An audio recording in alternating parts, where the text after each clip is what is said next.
ভালে আছেনে সকলো? মোৰ মাতটো শুনিয়ে গম পাইছে নিশ্চয় মোৰ গাটো খুব ভাল নহয় মানে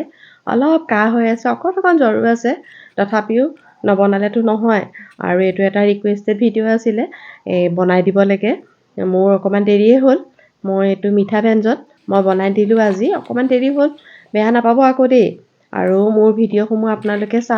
বহুতেই চাই মোৰ খুব ভাল লাগে কিন্তু বহুতেই ছাবস্ক্ৰাইব কৰিছে তেখেতসকলে আন্তৰিক ধন্যবাদ জ্ঞাপন কৰিলোঁ আৰু যিসকলে ছাবস্ক্ৰাইব কৰা নাই প্লিজ ছাবস্ক্ৰাইব এটা কৰি দিব না ছাবস্ক্ৰাইব কৰি দিলেতো একো নহয়নে বাৰু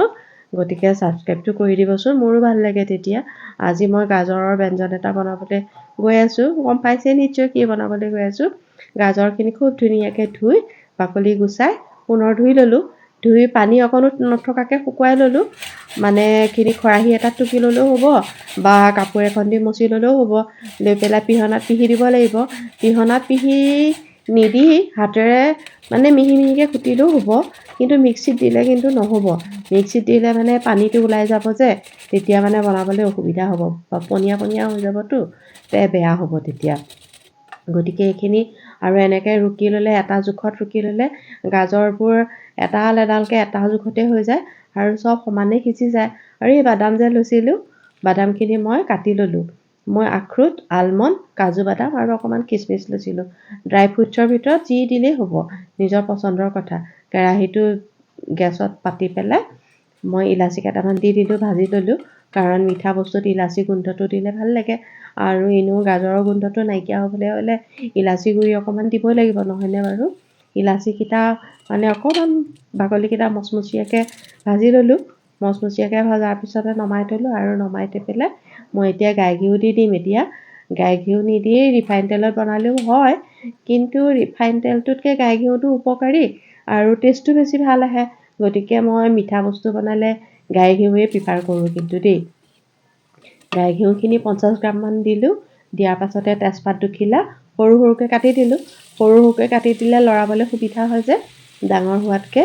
আৰু তাৰপাছত গাজৰখিনি দি দিলোঁ আৰু মই কিন্তু গেছৰ আঁচটো একেবাৰে কম কৰি থৈছোঁ দেই ল' ফ্লেমতহে থৈছোঁ কিন্তু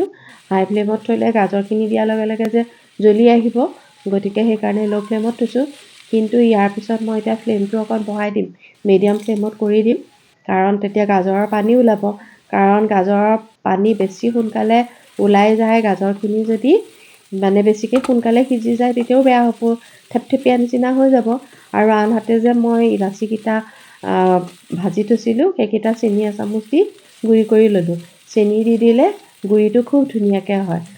এয়া গাজৰ দেখিছেনে বাৰু গাজৰৰ পানীখিনি মোৰ শুকায়েই গ'ল মাজৰ খালী জেগা অকণ উলিয়াই ল'লোঁ তাতে কাটি থোৱা বাদামখিনি দি দিলোঁ কিচমিচ আৰু বাদাম আৰু অকণমান থৈ দিলোঁ কিয় থৈ দিলোঁ জানেনে পিছত লাগিব সেইখিনি এইখিনি এতিয়া ধুনীয়াকৈ মই মানে অকণমান মাজতে ভাজি ল'লোঁ কিয় মানে অকণ মচমচীয়া হ'বলৈ ভাজি ল'লোঁ আৰু ভাজি গুটিখিনি মিলাই দিলোঁ মিলাই এতিয়া মই ইয়াতে চেনি দিম চেনিটো মানে নিজৰ সোৱাদ অনুযায়ী দিব পাৰে তথাপিও মই 120 ml কাপটো একাপ চেনি দিলোঁ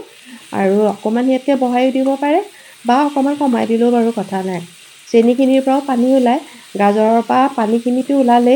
ওলাই গাজৰৰ ভিতৰত ঘিউখিনি সোমাই এতিয়া চেনিখিনিও গলি পেলাই গাজৰ আৰু চেনিখিনি মিহলি হৈ গ'ল মিহলি হৈ যোৱাৰ পিছত এতিয়া লাহে লাহে মানে গাজৰৰ পৰা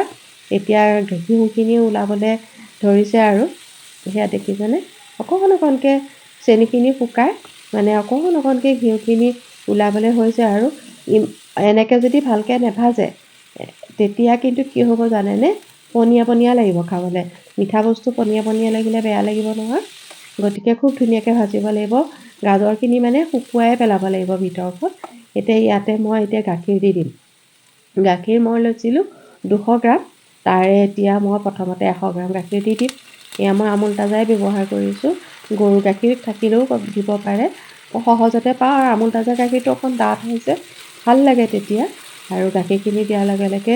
এই গাজৰৰ হালোৱাখিনি ৰংটো অকণমান পৰিৱৰ্তন হৈ গ'ল অকণমান ঢেলা টাইপ হৈ গ'ল মই আকৌ 100 গ্ৰাম গাখীৰ দি দিলোঁ কিন্তু পিছলৈ এই যে ৰংটো খুব ধুনীয়া ৰং এটা উঠি আহিব আৰু শাক পাচলিৰ ৰংবোৰ বৰ ভাল লাগে নহ'লে বাৰু মই ইয়াতে দিলোঁ 100 গ্ৰাম